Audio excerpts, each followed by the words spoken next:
nous devons résister à la crainte. La seule attitude acceptable qu'un chrétien puisse avoir à l'égard de la crainte, c'est « je ne craindrai pas ». Pourquoi? Parce que Dieu est avec moi.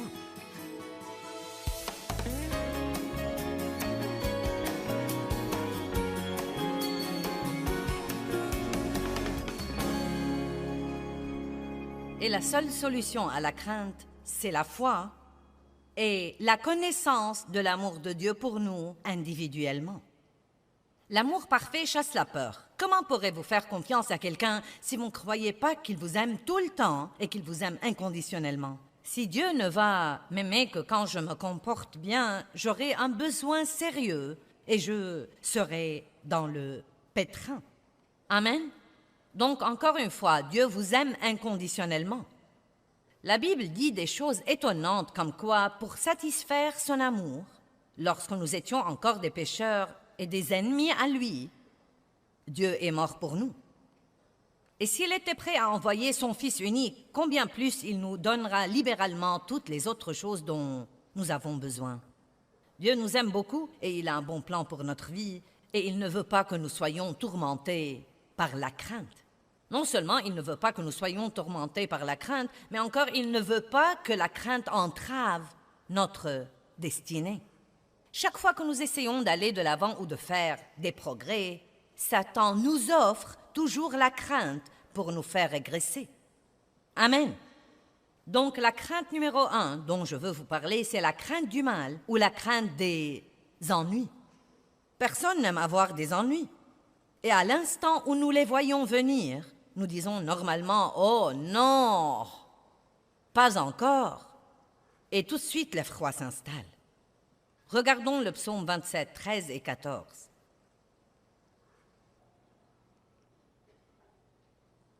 Il dit « Que serais-je devenu si je n'avais pas la confiance ?» Nous parlons de la foi.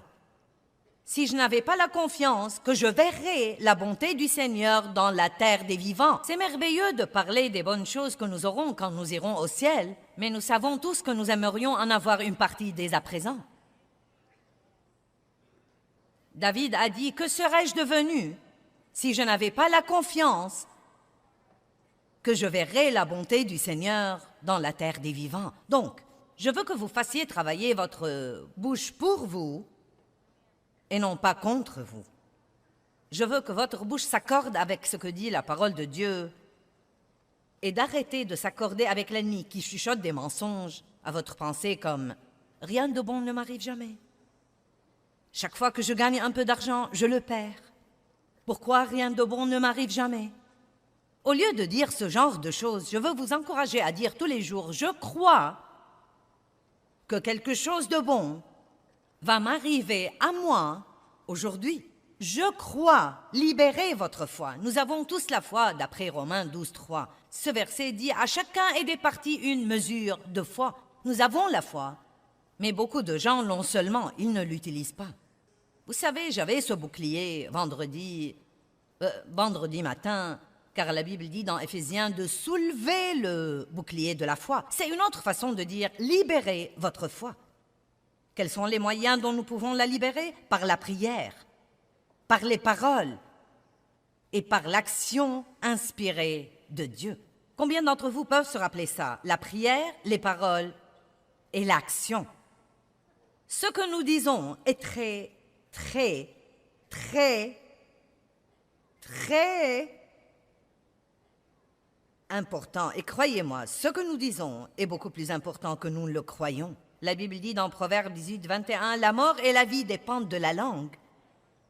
Et quiconque l'aime mangera de son fruit, que ce soit pour la vie ou pour la mort. » Je crois que quelque chose de bon va m'arriver aujourd'hui.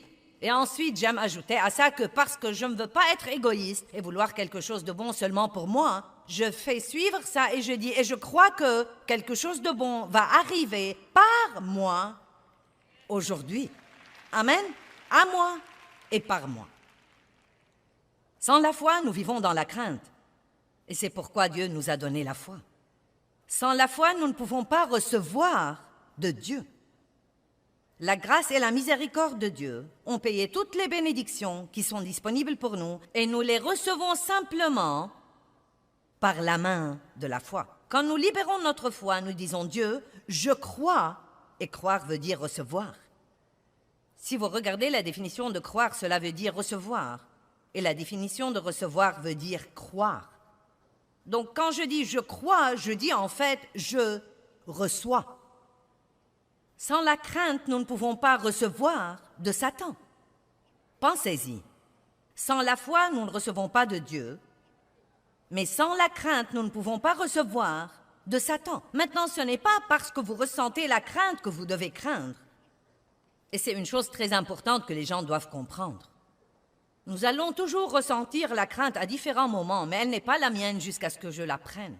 Ce n'est pas parce que je la ressens qu'elle est la mienne. C'est signe que le diable essaye de m'empêcher d'avoir quelque chose que Dieu veut que j'ai. Il essaye de me mettre dans un genre d'esclavage ou de me tourmenter à certains égards. Le doute est un type de crainte. L'effroi est un type de crainte. Et je voudrais même vous voir arriver au point où, quand les ennuis viennent, ou qu'il y a quelque chose dont nous devons nous occuper qui va être fâcheux ou pas très drôle ou pourrait probablement, vous savez, être un vrai problème, au lieu de dire « Oh, encore !» J'en ai plus qu'assez de ça. Combien de choses stupides vous avez déjà dites et vous ne vous êtes même pas encore occupé du problème? Oh mon Dieu, ça va me tuer si ça continue. J'aimerais vraiment arriver au point où nous pourrions dire « Tout ce que je dois faire, je peux le faire par Christ qui me fortifie. Je ne craindrai pas. » J'avais autrefois ce sentiment vague autour de moi tout le temps. Et je veux dire par autrefois la fin des années 70. Et j'avais essentiellement eu ce sentiment toute ma vie. Beaucoup de mauvaises choses me sont arrivées depuis que j'étais très petite fille. Beaucoup de choses tristes, beaucoup de mauvaises choses, beaucoup d'abus, beaucoup de craintes. Et tant de mauvaises choses m'arrivaient de tous les côtés que je suis arrivée au point où j'attendais plus ou moins le désastre suivant. Et donc même quand je suis devenue chrétienne et que j'essayais de servir Dieu diligemment, j'avais toujours ce sentiment vague, ce sentiment menaçant. Quelle est la chose suivante qui va arriver? Est-ce que quelqu'un comprend de quoi je parle? Et comme j'ai commencé à étudier la parole, j'étais debout dans la salle de bain un matin. Je vois toujours clairement où j'étais debout. Et j'arrangeais mes cheveux pour sortir ce jour-là et je me suis finalement arrêtée et j'ai dit « Dieu, quelle est cette chose que je ressens tout le temps et qui ne me permet jamais de me détendre ou d'oser même penser que quelque chose de bien va m'arriver aujourd'hui. » Je ne savais pas encore ce que c'était. Et le Seigneur a parlé à mon cœur, le Saint-Esprit a parlé à mon cœur et il a dit « mauvaise appréhension ». J'ignorais ce que c'était. Mais comme Dieu, souvent, s'y prend avec nous, je suis tombée au cours des quelques jours suivants sur le livre de Proverbes 15, et je voudrais que vous le regardiez avec moi. Proverbes 15. Tous les jours du malheureux et de l'affligé deviennent mauvais à cause des pensées angoissantes et des appréhensions, des mauvaises appréhensions. Mais celui qui a un cœur heureux a un festin continuel, indépendamment de ses circonstances. Nos jours deviennent mauvais à cause de l'effroi et des petites craintes vagues, comme quoi quelque chose arrivera qui sera plus que nous ne pouvons supporter. Eh bien, il y a des rumeurs sur un licenciement au travail. Je ne sais pas. Mince alors, ça m'a inquiétée. Je ne sais pas. Que penses-tu de ce qui se passe dans le monde aujourd'hui? Tout le monde demande à tout le monde. Que penses-tu de ce qui se passe dans le monde aujourd'hui? Eh bien, c'est très évident. C'est un gâchis. Et c'est un gâchis parce que les gens, en masse, pas tout le monde, mais comme une nation, nous nous sommes détournés de Dieu. Et les choses ne marchent pas comme il faut quand on essaye de se débarrasser de Dieu. Mais la bonne nouvelle, et il y a toujours de bonnes nouvelles. Mon Dieu, j'en ai assez d'écouter de mauvaises nouvelles tout le temps. Il paraît que tout ce que tout le monde veut faire, c'est de parler des problèmes. Il y a de bonnes choses parce que Dieu est bon et l'Évangile est la bonne nouvelle. Il y a beaucoup, beaucoup, beaucoup de bonnes choses. Et je veux parler de bonnes choses. Quelque chose de bon va arriver dans nos vies aujourd'hui. Et en plein milieu de tout ce bouleversement dans le monde, je crois honnêtement ça. Si nous jouons notre rôle et si nous faisons ce qu'il faut, Dieu s'occupera toujours de nous. Aussi mal que vont les choses, Dieu s'occupera toujours de son peuple.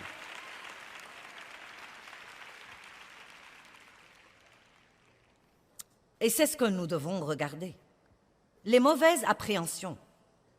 Nos jours deviennent mauvais à cause des pensées angoissantes et des mauvaises appréhensions. Donc, au lieu d'attendre de voir ce que sera le problème suivant, pourquoi ne pas prendre l'attitude d'attendre de voir ce que sera la bénédiction suivante? Levez-vous avec enthousiasme. J'ai hâte de voir ce que Dieu va faire pour moi aujourd'hui. Dieu fait vraiment beaucoup de choses que nous ratons parce que nous sommes occupés à penser aux choses qu'il ne fait pas. Regardons Romains 8, 32, un merveilleux verset. Qui croit vraiment que Christ est mort pour vous? Vous croyez ça aujourd'hui? Alors, écoutez ça. Lui qui n'a point épargné son propre et unique Fils, mais l'a livré sur la croix pour nous tous, comment ne nous donnera-t-il pas aussi libéralement et gracieusement toutes les autres choses avec lui? Oh, bonté divine, c'est un verset riche. Si nous croyons que Christ est mort pour nous, et c'est absolument le don le plus grand, pourquoi vivons-nous donc en craignant que Dieu ne s'occupe pas des autres choses dans nos vies dont nous avons besoin?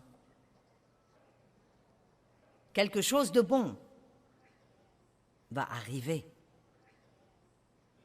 Le roi David, dans le psaume 23, dit « Je ne craindrai aucun mal, car tu es avec moi. » Je crois qu'il faisait une confession là. Je crois qu'il faisait la même confession que j'essaye de vous amener à faire.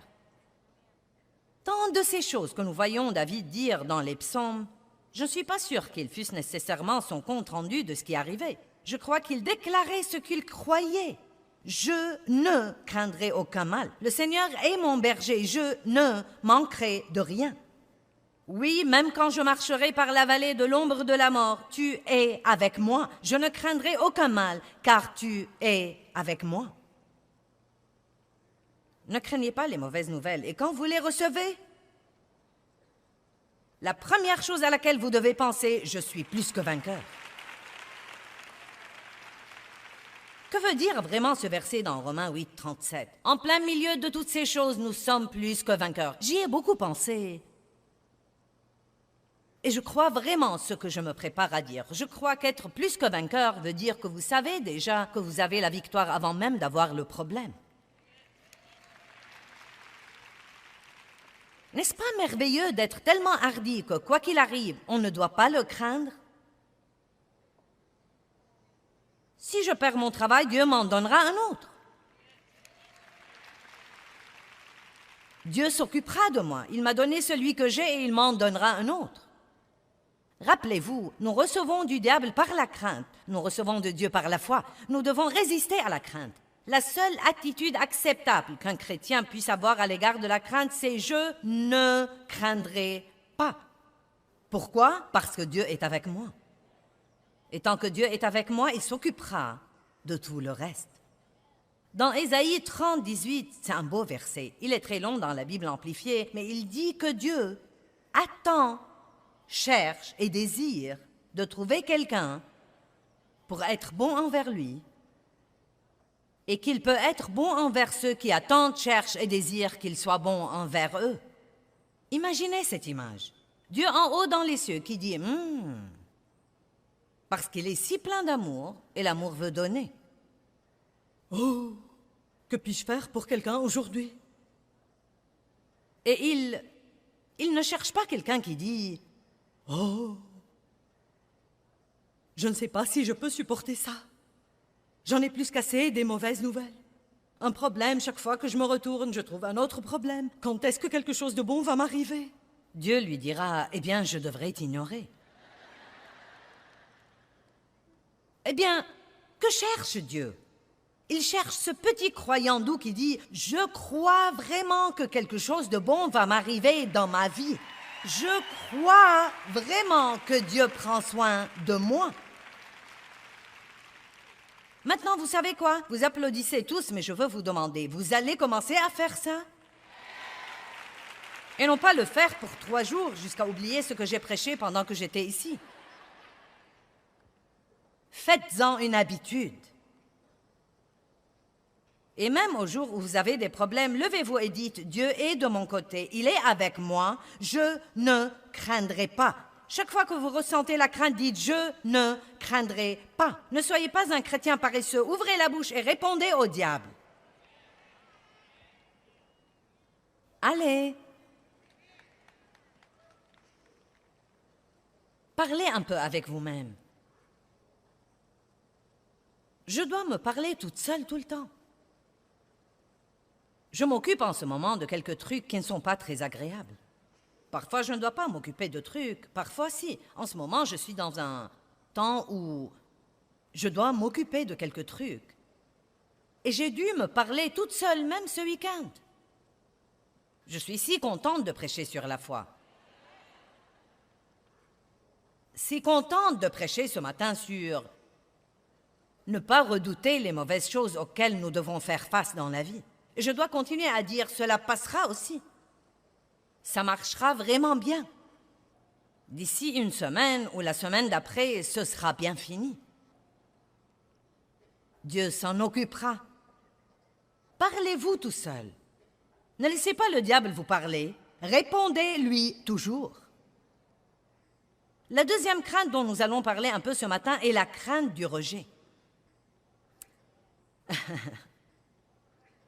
Savez-vous que si vous craignez vraiment d'être rejeté, vous pourriez commencer à vous comporter d'une façon qui dit « Ne m'acceptez pas, je suis plutôt bizarre ». C'est vrai. Parce que la crainte vous attirera des choses si c'est une crainte intense que vous avez depuis longtemps. Je peux vous dire en ce moment que pas tout le monde vous aimera, qui que vous soyez. En fait, on dit statistiquement, les experts disent que 10% de tous les gens ne vous aimeront pas et ne m'aimeront pas, et qu'on peut survivre au rejet. C'est un sentiment douloureux. Nous voulons tous être acceptés, aimés et applaudis, et qu'on nous dise que nous sommes merveilleux, mais tout le monde ne va pas penser ça. Et si nous ne pouvons pas comprendre ça, le diable va toujours utiliser le rejet pour nous empêcher d'avancer. J'y ai pensé ce matin. Vous savez, Dieu est rejeté tout le temps et il est bien. Je ne sais pas pourquoi je n'y ai jamais pensé auparavant. Mais la Bible dit de Jésus qu'ils l'ont haï sans cause. Il était la meilleure chose qui soit jamais arrivée et les gens l'ont haï. Il était rejeté tout le temps. Oh, mais j'aime ce que dit le psaume 118, 22. La pierre qu'ont rejeté ceux qui bâtissaient est devenue la pierre angulaire.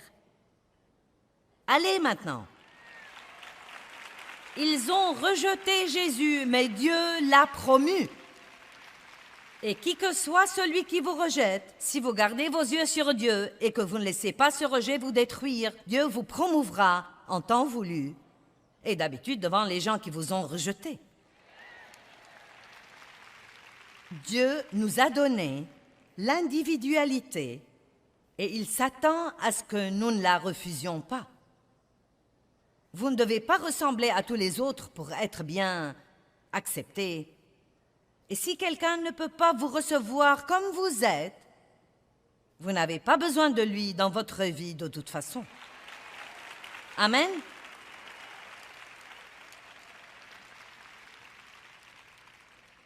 Regardons Luc chapitre 10, versets 10 et 11. Mais dans quelque ville que vous entriez, maintenant Jésus envoie les disciples. Ils ont été formés, mais maintenant il est temps d'aller dans le monde. Mais dans quelque ville que vous entriez et où l'on ne vous recevra pas et ne vous acceptera pas. Donc il ne leur a pas dit « tout le monde va aimer votre message ». Parfois, quand nous essayons d'aider les gens, nous ne comprenons pas pourquoi ils ne veulent pas de notre aide. C'est comme « j'essaye de vous aider ». Pourquoi vous ne m'aimez pas? Tout le monde ne veut pas être aidé. Mais dans quelque ville que vous entriez et où l'on ne vous recevra pas et ne vous accueillera pas, sortez dans ces rues et dites, même la poussière de votre ville qui s'est collée à nos pieds, nous l'essuyons pour vous la rendre. Mais j'aime vraiment ce que dit l'un des autres évangiles. Il dit, nous la secouons. Secouez la poussière de cette ville de vos pieds. Quand vous êtes confiant dans l'amour de Dieu et que vous êtes confiant en Christ, vous n'avez pas besoin que tous les autres au monde vous apprécient. Laissez-moi vous donner une parole de sagesse. Arrêtez de vous faire du souci pour ceux qui ne vous aiment pas et trouvez ceux qui vous aiment. Et je prie que vous arriviez tous au point où, quand les gens vous rejettent, vous serez capable de secouer ça et de dire, vous savez quoi? Vous avez un problème. Or, cela ne veut pas dire que nous ne voulons pas apprendre et grandir. Et si nous faisons quelque chose qui détourne les gens de nous tout le temps, à ce moment-là, pour l'amour de Dieu, apprenons et grandissons. Mais le point essentiel, c'est que, aussi bien que vous vous comportiez, il va y avoir des personnes qui ne vous aimeront pas. Ils n'aimeront pas votre personnalité, ils n'aimeront pas vos manies. Vous n'allez pas vous accorder avec tout le monde. Parlons de la grâce pour un instant. Oh, la grâce est une chose si étonnante. Et vous savez, au tout début de mon ministère, je vais être franche avec vous, je montais ici et je croyais que je devais amener tout le monde à m'aimer. Et j'étais si blessée quand quelqu'un se levait et s'en allait, surtout au tout début, parfois, vous savez. Si j'étais invitée dans une église et que les hommes ne s'attendaient pas à moi,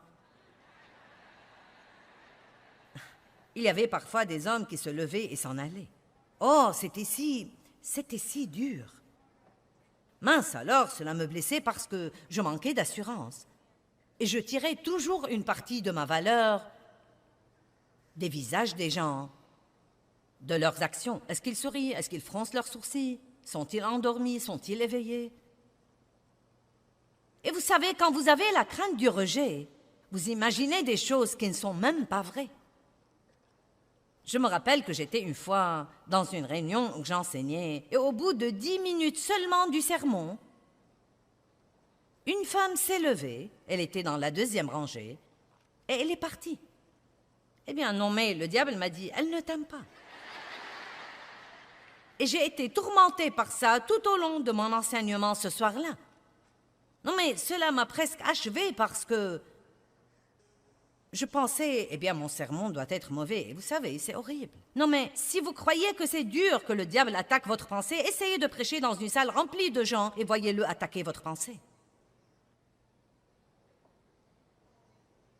Et quand cette réunion s'est terminée ce soir-là, quelqu'un est venu me dire, « Mon amie m'a demandé de te dire qu'elle était vraiment désolée de devoir partir pendant que tu prêchais, mais elle devait aller au travail. Mais elle voulait tellement t'écouter qu'elle a fait tout le chemin jusqu'ici juste pour pouvoir t'écouter pour 10 minutes. »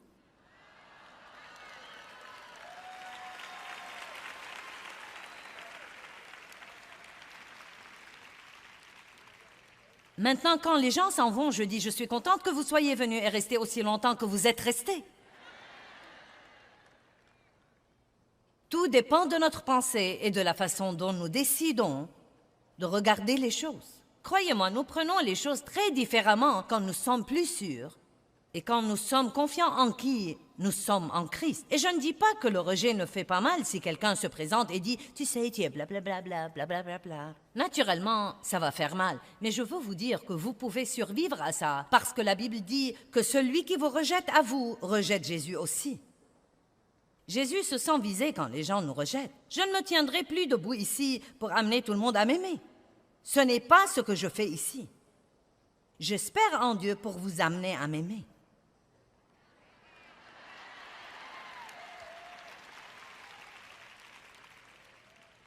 Peut-être qu'il y a quelqu'un qui est venu ici aujourd'hui comme invité et vous pensez « Ça ne marche pas, sœur, car je ne t'aime pas. » Eh bien, donnez à Dieu un peu plus de temps et vous m'aimerez. Vous m'aimerez.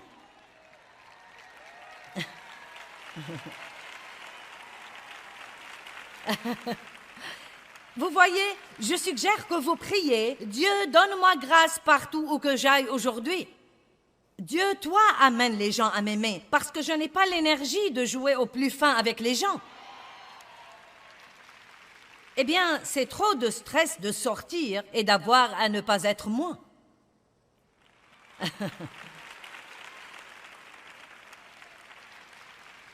Et je vais vous dire quelque chose que nous devons tous faire. Si vous voulez rendre service aux gens dans votre vie, donnez-leur la permission d'être qui ils sont. Dave m'a fait le meilleur compliment ce matin. C'est un ange, il m'a aidé à me sentir si bien. Hier, je parlais de combien j'ai changé au cours des 45 ans de notre mariage, et j'ai dit, vous savez, Dave s'est marié à 20 femmes différentes. Et il a dit, hier, quand tu as dit ça, j'ai pensé oui, et je les aimais à toutes. Donnons à Dave. Oh! Je veux que l'enseignement d'aujourd'hui vous donne une meilleure compréhension, comme quoi nous recevons toutes les bonnes choses que Dieu nous réserve par la foi, mais que nous pouvons aussi recevoir les mauvaises choses que l'ennemi nous réserve par la crainte. Nous devons donc faire confiance à Dieu, et cela nous aidera à résister à la crainte. Vous savez, Dieu vous aime, et il ne veut pas que vous soyez tourmentés par la crainte ou quoi que ce soit. Il ne veut pas non plus que la crainte vous éloigne de votre destinée.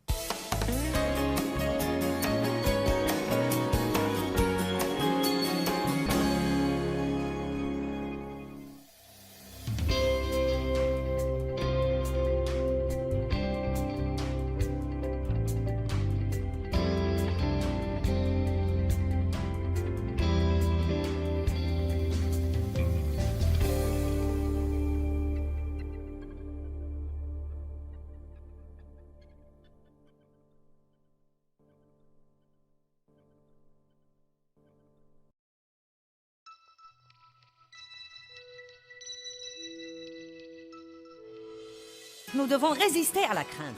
La seule attitude acceptable qu'un chrétien puisse avoir à l'égard de la crainte, c'est « je ne craindrai pas ». Pourquoi? Parce que Dieu est avec moi.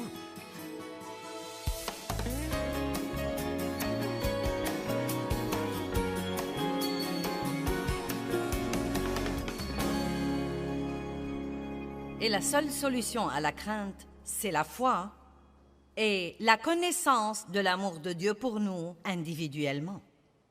L'amour parfait chasse la peur. Comment pourrez-vous faire confiance à quelqu'un si vous ne croyez pas qu'il vous aime tout le temps et qu'il vous aime inconditionnellement? Si Dieu ne va m'aimer que quand je me comporte bien, j'aurai un besoin sérieux et je serai dans le pétrin. Amen? Donc, encore une fois, Dieu vous aime inconditionnellement.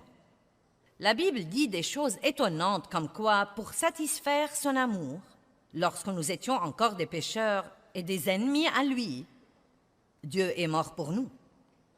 Et s'il était prêt à envoyer son Fils unique, combien plus il nous donnera libéralement toutes les autres choses dont nous avons besoin. Dieu nous aime beaucoup et il a un bon plan pour notre vie et il ne veut pas que nous soyons tourmentés par la crainte. Non seulement il ne veut pas que nous soyons tourmentés par la crainte, mais encore il ne veut pas que la crainte entrave notre destinée. Chaque fois que nous essayons d'aller de l'avant ou de faire des progrès, Satan nous offre toujours la crainte pour nous faire régresser. Amen.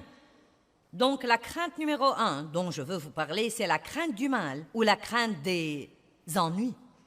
Personne n'aime avoir des ennuis. Et à l'instant où nous les voyons venir, nous disons normalement « Oh non, pas encore !» Et tout de suite, l'effroi s'installe. Regardons le psaume 27, 13 et 14.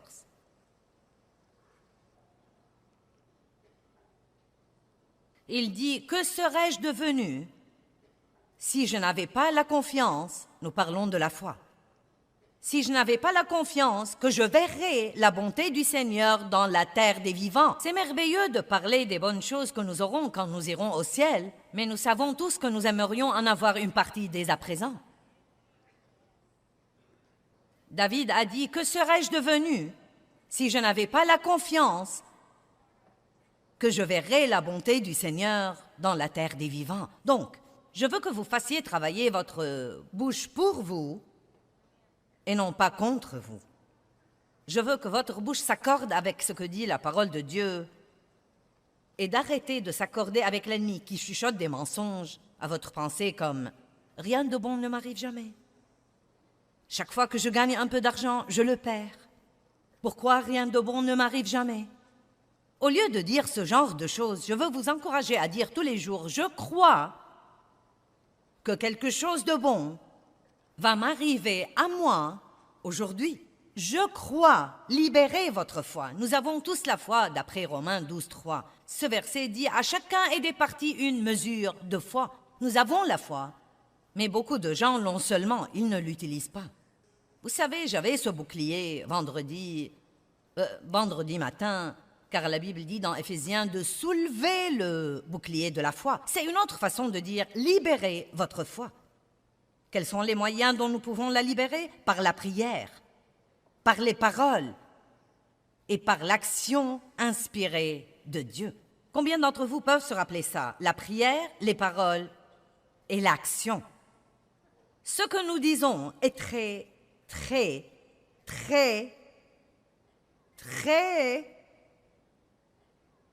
important. Et croyez-moi, ce que nous disons est beaucoup plus important que nous le croyons. La Bible dit dans Proverbe 18, 21, « La mort et la vie dépendent de la langue. Et quiconque l'aime mangera de son fruit, que ce soit pour la vie ou pour la mort. » Je crois que quelque chose de bon va m'arriver aujourd'hui.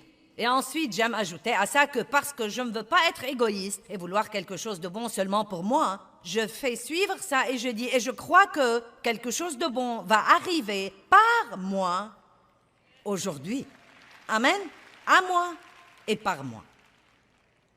Sans la foi, nous vivons dans la crainte. Et c'est pourquoi Dieu nous a donné la foi. Sans la foi, nous ne pouvons pas recevoir de Dieu. La grâce et la miséricorde de Dieu ont payé toutes les bénédictions qui sont disponibles pour nous et nous les recevons simplement par la main de la foi. Quand nous libérons notre foi, nous disons « Dieu, je crois » et croire veut dire recevoir. Si vous regardez la définition de croire, cela veut dire recevoir. Et la définition de recevoir veut dire croire. Donc quand je dis « je crois », je dis en fait « je reçois ». Sans la crainte, nous ne pouvons pas recevoir de Satan. Pensez-y. Sans la foi, nous ne recevons pas de Dieu.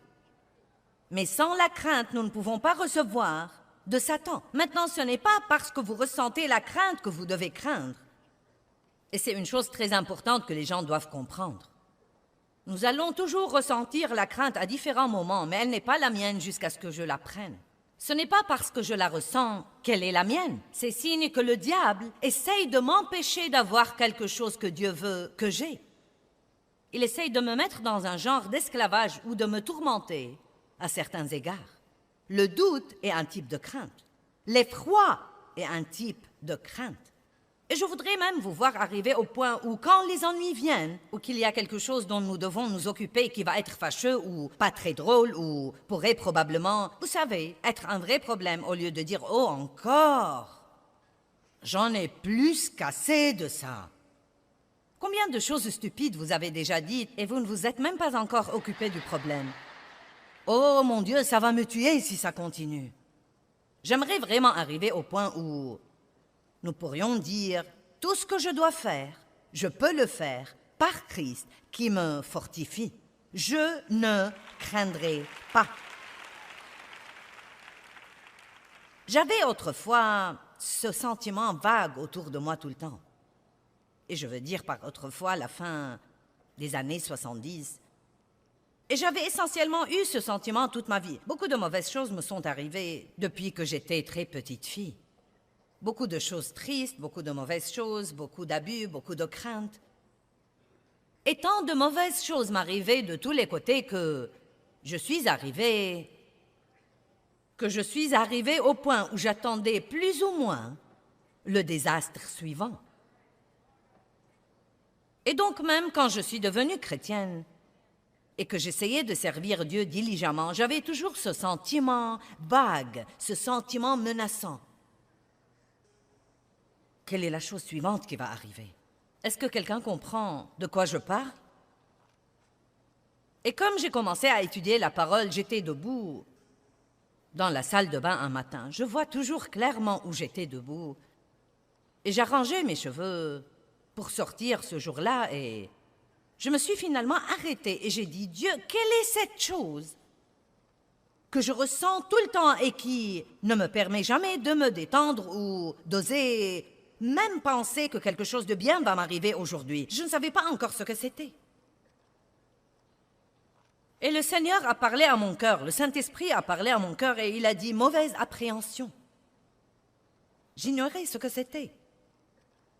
Mais comme Dieu, souvent, s'y prend avec nous, je suis tombée au cours des quelques jours suivants sur le livre de Proverbes 15, et je voudrais que vous le regardiez avec moi. Proverbes 15. Tous les jours du malheureux et de l'affligé deviennent mauvais à cause des pensées angoissantes et des appréhensions, des mauvaises appréhensions. Mais celui qui a un cœur heureux a un festin continuel, indépendamment de ses circonstances. Nos jours deviennent mauvais à cause de l'effroi et des petites craintes vagues, comme quoi quelque chose arrivera qui sera plus que nous ne pouvons supporter. Eh bien, il y a des rumeurs sur un licenciement au travail, je ne sais pas, mince alors, ça m'a inquiété, je ne sais pas. Que penses-tu de ce qui se passe dans le monde aujourd'hui? Tout le monde demande à tout le monde, que penses-tu de ce qui se passe dans le monde aujourd'hui? Eh bien, c'est très évident, c'est un gâchis. Et c'est un gâchis parce que les gens, en masse, pas tout le monde, mais comme une nation, nous nous sommes détournés de Dieu. Et les choses ne marchent pas comme il faut quand on essaye de se débarrasser de Dieu. Mais la bonne nouvelle, et il y a toujours de bonnes nouvelles. Mon Dieu, j'en ai assez d'écouter de mauvaises nouvelles tout le temps. Il paraît que tout ce que tout le monde veut faire, c'est de parler des problèmes. Il y a de bonnes choses parce que Dieu est bon et l'Évangile est la bonne nouvelle. Il y a beaucoup de bonnes choses. Et je veux parler de bonnes choses. Quelque chose de bon va arriver dans nos vies aujourd'hui. Et en plein milieu de tout ce bouleversement dans le monde, je crois honnêtement ça. Si nous jouons notre rôle et si nous faisons ce qu'il faut, Dieu s'occupera toujours de nous. Aussi mal que vont les choses, Dieu s'occupera toujours de son peuple.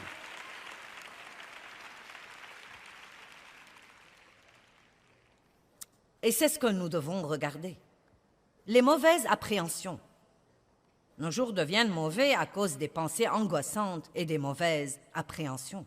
Donc, au lieu d'attendre de voir ce que sera le problème suivant, pourquoi ne pas prendre l'attitude d'attendre de voir ce que sera la bénédiction suivante? Levez-vous avec enthousiasme. J'ai hâte de voir ce que Dieu va faire pour moi aujourd'hui. Dieu fait vraiment beaucoup de choses que nous ratons parce que nous sommes occupés à penser aux choses qu'il ne fait pas. Regardons Romains 8, 32, un merveilleux verset. Qui croit vraiment que Christ est mort pour vous? Vous croyez ça aujourd'hui? Alors, écoutez ça. Lui qui n'a point épargné son propre et unique Fils, mais l'a livré sur la croix pour nous tous, comment ne nous donnera-t-il pas aussi libéralement et gracieusement toutes les autres choses avec lui? Oh, bonté divine, c'est un verset riche.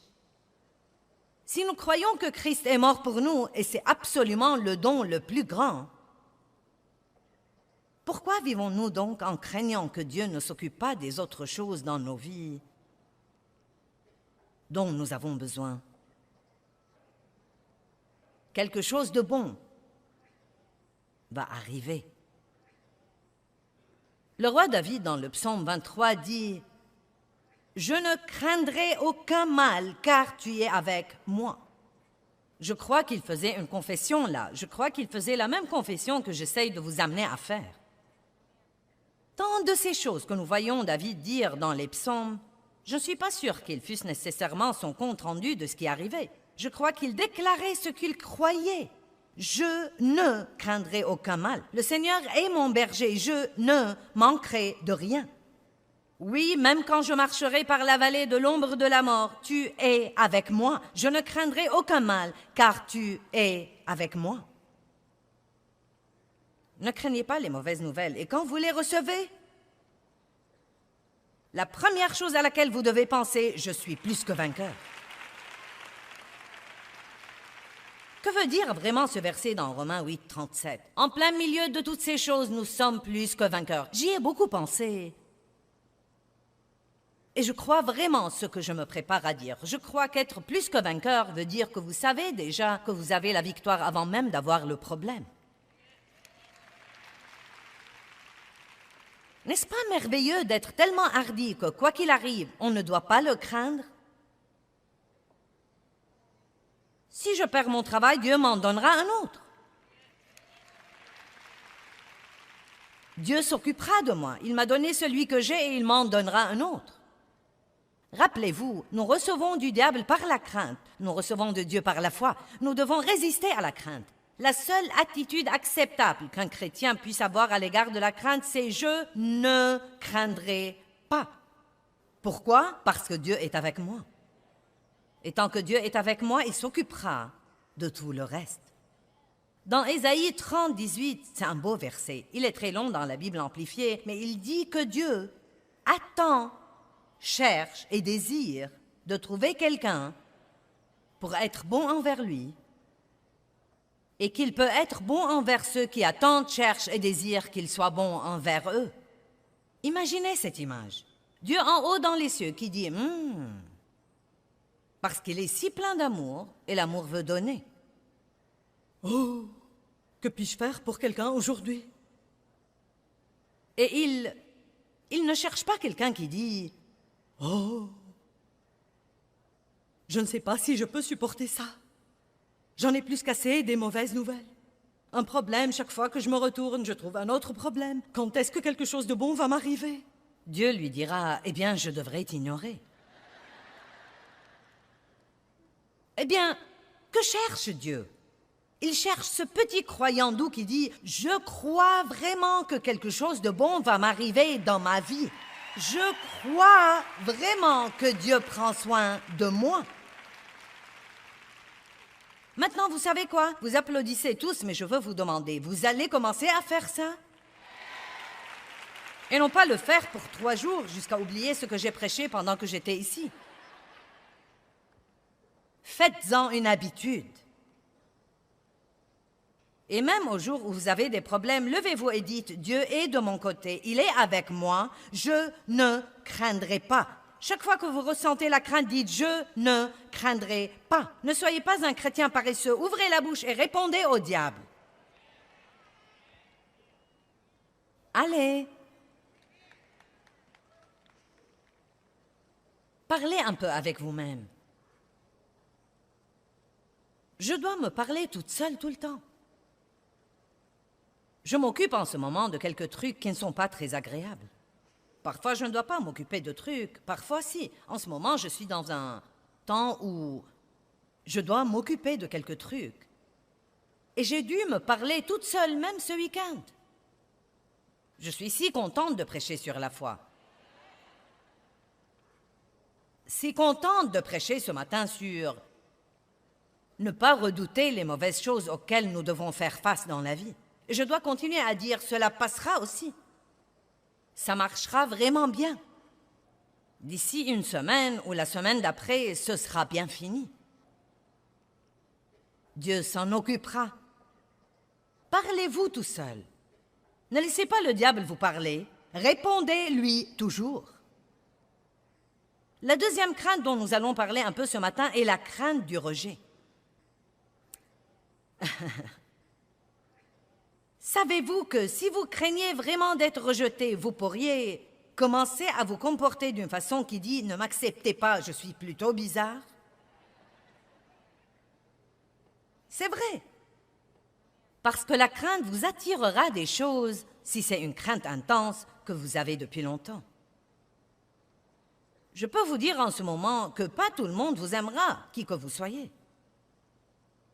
En fait, on dit statistiquement, les experts disent que 10% de tous les gens ne vous aimeront pas et ne m'aimeront pas, et qu'on peut survivre au rejet.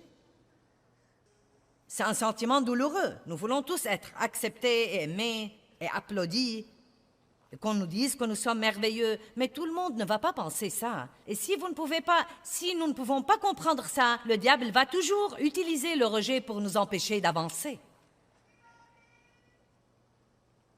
J'y ai pensé ce matin. Vous savez, Dieu est rejeté tout le temps et il est bien. Je ne sais pas pourquoi je n'y ai jamais pensé auparavant. Mais la Bible dit de Jésus qu'ils l'ont haï sans cause. Il était la meilleure chose qui soit jamais arrivée et les gens l'ont haï. Il était rejeté tout le temps. Oh, mais j'aime ce que dit le psaume 118, 22. La pierre qu'ont rejeté ceux qui bâtissaient est devenue la pierre angulaire. Allez maintenant. Ils ont rejeté Jésus, mais Dieu l'a promu. Et qui que soit celui qui vous rejette, si vous gardez vos yeux sur Dieu et que vous ne laissez pas ce rejet vous détruire, Dieu vous promouvra en temps voulu, et d'habitude devant les gens qui vous ont rejeté. Dieu nous a donné l'individualité et il s'attend à ce que nous ne la refusions pas. Vous ne devez pas ressembler à tous les autres pour être bien accepté. Et si quelqu'un ne peut pas vous recevoir comme vous êtes, vous n'avez pas besoin de lui dans votre vie de toute façon. Amen.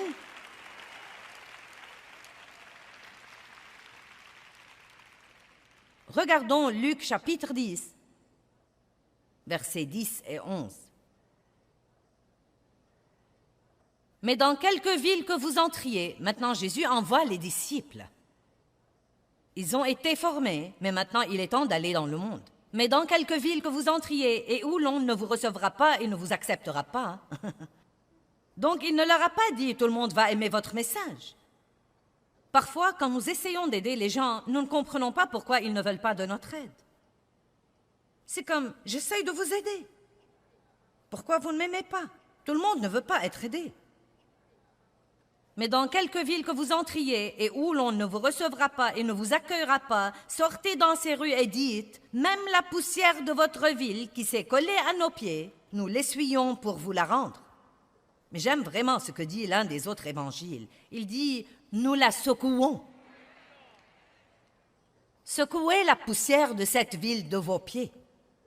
Quand vous êtes confiant dans l'amour de Dieu et que vous êtes confiant en Christ, vous n'avez pas besoin que tous les autres au monde vous apprécient. Laissez-moi vous donner une parole de sagesse. Arrêtez de vous faire du souci pour ceux qui ne vous aiment pas et trouvez ceux qui vous aiment. Et je prie que vous arriviez tous au point où, quand les gens vous rejettent, vous serez capables de secouer ça et de dire, vous savez quoi? Vous avez un problème. Or, cela ne veut pas dire que nous ne voulons pas apprendre et grandir. Et si nous faisons quelque chose qui détourne les gens de nous tout le temps, à ce moment-là, pour l'amour de Dieu, apprenons et grandissons. Mais le point essentiel, c'est que, aussi bien que vous vous comportiez, il va y avoir des personnes qui ne vous aimeront pas. Ils n'aimeront pas votre personnalité, ils n'aimeront pas vos manies. Vous n'allez pas vous accorder avec tout le monde. Parlons de la grâce pour un instant. Oh, la grâce est une chose si étonnante. Et vous savez, au tout début de mon ministère, je vais être franche avec vous, je montais ici et je croyais que je devais amener tout le monde à m'aimer. Et j'étais si blessée quand quelqu'un se levait et s'en allait, surtout au tout début, parfois, vous savez. Si j'étais invitée dans une église et que les hommes ne s'attendaient pas à moi, il y avait parfois des hommes qui se levaient et s'en allaient. Oh, c'était si dur. Mince alors, cela me blessait parce que je manquais d'assurance. Et je tirais toujours une partie de ma valeur des visages des gens, de leurs actions. Est-ce qu'ils sourient? Est-ce qu'ils froncent leurs sourcils? Sont-ils endormis? Sont-ils éveillés? Et vous savez, quand vous avez la crainte du rejet, vous imaginez des choses qui ne sont même pas vraies. Je me rappelle que j'étais une fois dans une réunion où j'enseignais, et au bout de 10 minutes seulement du sermon, une femme s'est levée, elle était dans la 2e rangée, et elle est partie. Eh bien, non, mais le diable m'a dit, elle ne t'aime pas. Et j'ai été tourmentée par ça tout au long de mon enseignement ce soir-là. Non, mais cela m'a presque achevée parce que je pensais, eh bien, mon sermon doit être mauvais. Et vous savez, c'est horrible. Non, mais si vous croyez que c'est dur que le diable attaque votre pensée, essayez de prêcher dans une salle remplie de gens et voyez-le attaquer votre pensée. Et quand cette réunion s'est terminée ce soir-là, quelqu'un est venu me dire « Mon amie m'a demandé de te dire qu'elle était vraiment désolée de devoir partir pendant que tu prêchais, mais elle devait aller au travail, mais elle voulait tellement t'écouter qu'elle a fait tout le chemin jusqu'ici juste pour pouvoir t'écouter pour 10 minutes. »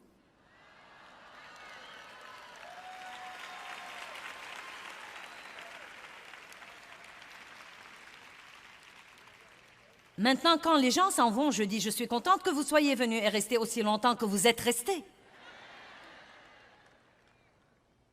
Tout dépend de notre pensée et de la façon dont nous décidons de regarder les choses. Croyez-moi, nous prenons les choses très différemment quand nous sommes plus sûrs et quand nous sommes confiants en qui nous sommes en Christ. Et je ne dis pas que le rejet ne fait pas mal si quelqu'un se présente et dit « Tu sais, tu es blablabla, blablabla. » Naturellement, ça va faire mal, mais je veux vous dire que vous pouvez survivre à ça parce que la Bible dit que celui qui vous rejette à vous rejette Jésus aussi.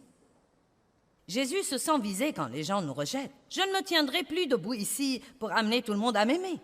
Ce n'est pas ce que je fais ici. J'espère en Dieu pour vous amener à m'aimer.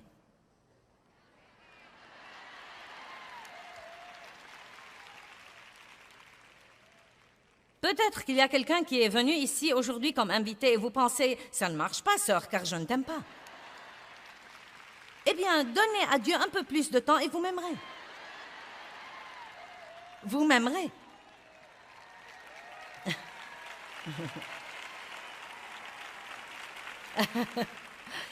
Vous voyez, je suggère que vous priez. Dieu, donne-moi grâce partout où que j'aille aujourd'hui.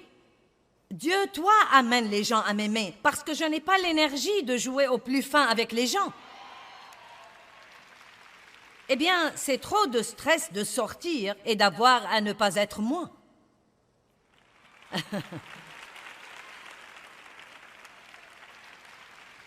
Et je vais vous dire quelque chose que nous devons tous faire. Si vous voulez rendre service aux gens dans votre vie, donnez-leur la permission d'être qui ils sont. Dave m'a fait le meilleur compliment ce matin. C'est un ange, il m'a aidé à me sentir si bien. Hier, je parlais de combien j'ai changé au cours des 45 ans de notre mariage, et j'ai dit, vous savez, Dave s'est marié à 20 femmes différentes. Et il a dit, hier, quand tu as dit ça, j'ai pensé oui, et je les aimais à toutes. Donnons à Dave. Oh! Je veux que l'enseignement d'aujourd'hui vous donne une meilleure compréhension, comme quoi nous recevons toutes les bonnes choses que Dieu nous réserve par la foi, mais que nous pouvons aussi recevoir les mauvaises choses que l'ennemi nous réserve par la crainte. Nous devons donc faire confiance à Dieu, et cela nous aidera à résister à la crainte. Vous savez, Dieu vous aime, et il ne veut pas que vous soyez tourmentés par la crainte ou quoi que ce soit. Il ne veut pas non plus que la crainte vous éloigne de votre destinée.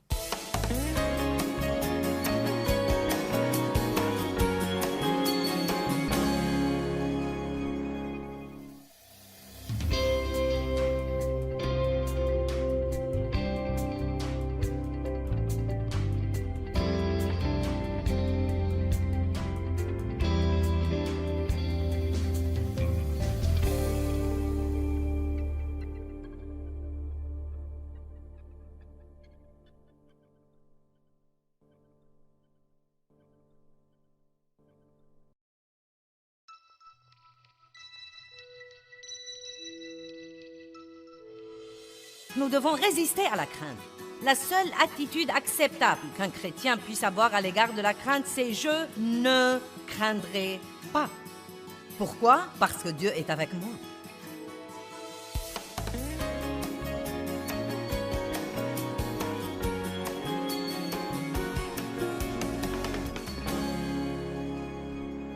Et la seule solution à la crainte, c'est la foi et la connaissance de l'amour de Dieu pour nous individuellement. L'amour parfait chasse la peur. Comment pourrez-vous faire confiance à quelqu'un si vous ne croyez pas qu'il vous aime tout le temps et qu'il vous aime inconditionnellement? Si Dieu ne va m'aimer que quand je me comporte bien, j'aurai un besoin sérieux et je serai dans le pétrin. Amen. Donc, encore une fois, Dieu vous aime inconditionnellement. La Bible dit des choses étonnantes comme quoi, pour satisfaire son amour, lorsque nous étions encore des pécheurs et des ennemis à lui, Dieu est mort pour nous. Et s'il était prêt à envoyer son Fils unique, combien plus il nous donnera libéralement toutes les autres choses dont nous avons besoin.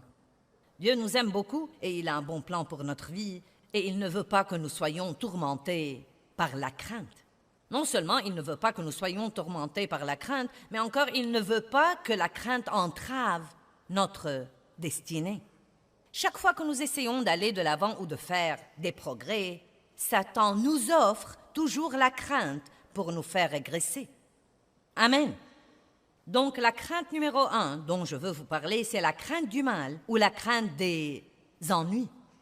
Personne n'aime avoir des ennuis. Et à l'instant où nous les voyons venir, nous disons normalement « Oh non, pas encore !» Et tout de suite, l'effroi s'installe. Regardons le psaume 27, 13 et 14.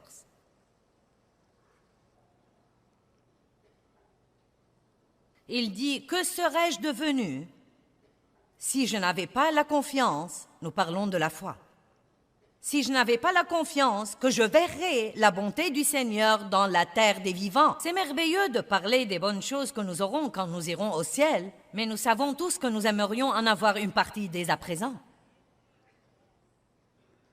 David a dit « Que serais-je devenu si je n'avais pas la confiance que je verrais la bonté du Seigneur dans la terre des vivants ?» Donc, je veux que vous fassiez travailler votre bouche pour vous et non pas contre vous.